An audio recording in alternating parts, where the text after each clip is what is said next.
It has cost Illinois taxpayers more than $1 billion to fund and subsidize the health care of non-citizen migrants in this state, and it's something that we could see some savings on as the governor aims to get rid of one of those programs. But a committee of legislators charged with crafting administrative rules for how agencies operate, not too happy with how the governor's handling this. It is Illinois in Focus Daily. I'm Greg Bishop.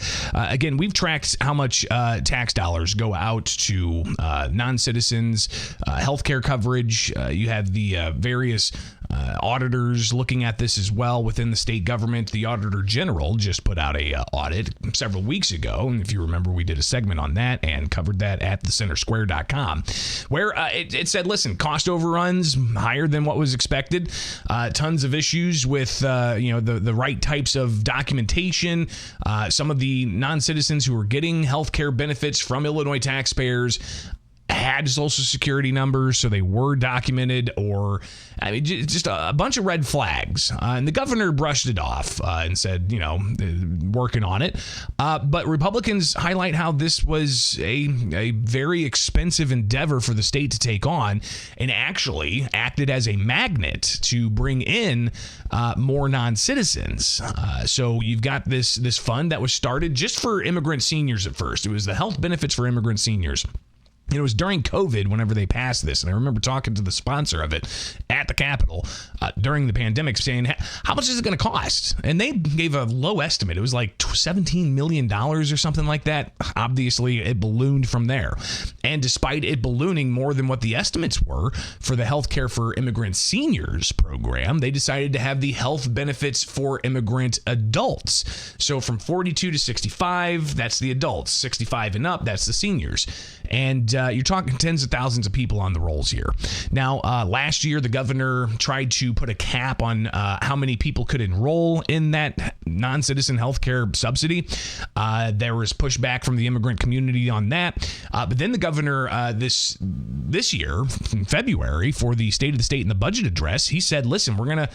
he didn't fully explain this during his speech, but in the budget documents, they're going to do away with the health benefit for immigrant adults. So the people from 42 to 65. And they're not necessarily going to go through passing a bill per se. Apparently, they went ahead, the Pritzker administration, filed emergency rules to do this and has already started sending out notice to non-citizens getting this benefit that it's going to come to an end come July 1st for those 42 to 65. Yesterday, it's a really kind of, how do I say it? It's not arcane, it's not old, but it's kind of a convoluted process. The Joint Committee on Administrative Rules. It's a committee, we've talked about it before with the gun ban stuff. It's a committee that does administrative rulemaking. So if a law is passed and it says, JCAR is going to be responsible for fielding the administrative rules and approving those, but they don't really approve them. They just don't disapprove them. So they handle all of these rules that are to be implemented by the state agencies. So the Pritzker administration files emergency rules to get rid of the health benefit for immigrant adults program. And JCAR not too happy about that. In particular, you've got State Representative Curtis Tarver, who says that he's got a large contingent of non-citizens in his legislative districts that are going to be impacted by this, and he wants to understand why this is happening. Here he is talking to Omar Shaker from the Department of Human Services. I just want you all to kind of walk me through the initial emergency rules, how we got here, and then these new proposed emergency rules, why we have them now. So how far do you want me to go back? Because I want you to go back to there being a victory lap by the administration about helping these individuals and simultaneously filing emergency rules to kill the program. And then here we are with JCAR with the responsibility of killing the program. So essentially, he says that the Pritzker administration took a victory lap with all of this and now is asking JCAR to be the bad guy. Here's the answer from the Pritzker administration's official. The governor presented a budget in February of this year that did not have any money allocated for the program, and that's when we began to initiate the process of creating these administrative rules to respond to that.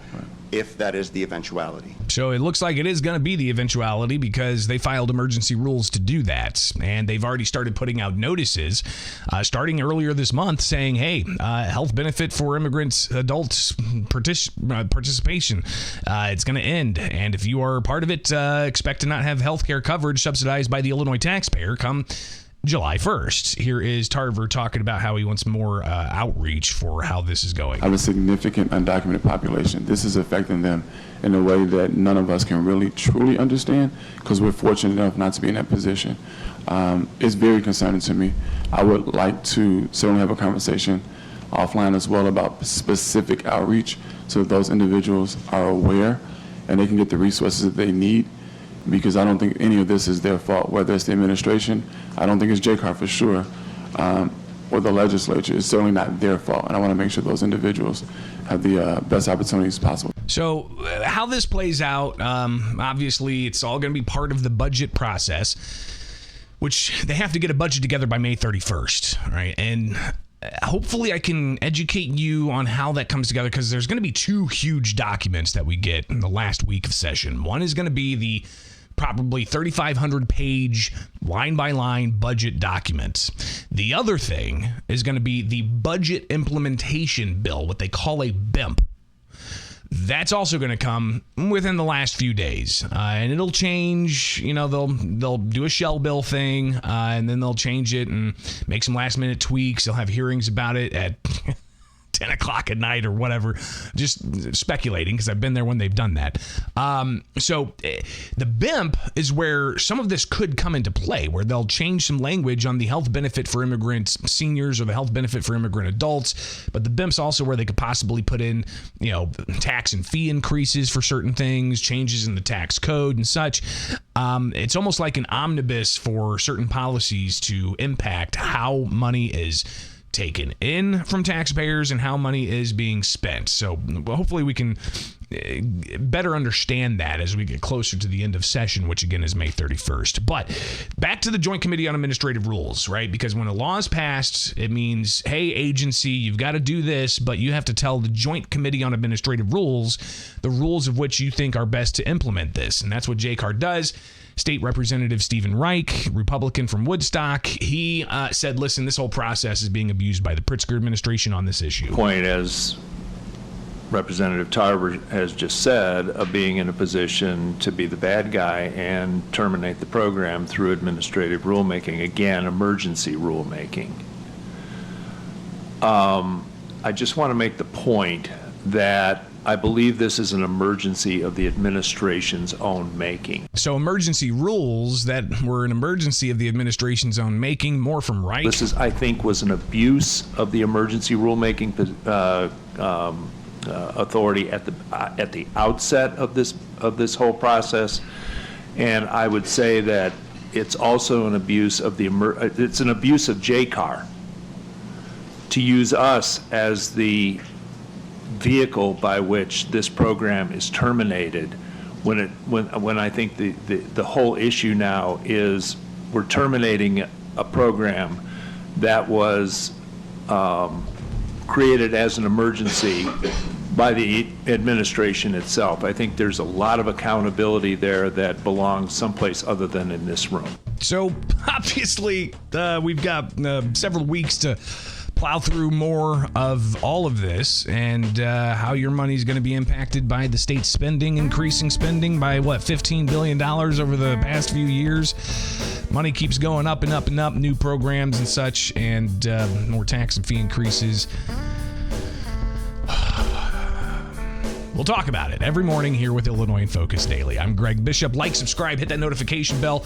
Get the headlines in your inbox at thecentersquare.com. Go to newsletters, especially for the Illinois page. You can find all of that and more. But don't forget, you can also get national headlines as well at thecentersquare.com. We'll see you back here very soon.